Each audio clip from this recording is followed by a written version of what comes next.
Open the lid and use a screwdriver to loosen the 2 screws on the side of the lid.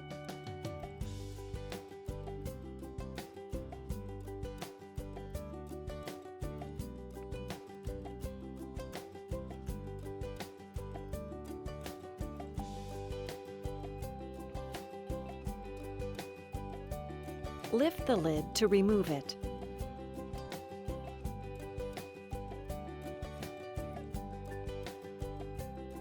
Reinstall the new lid. Tighten the 2 screws.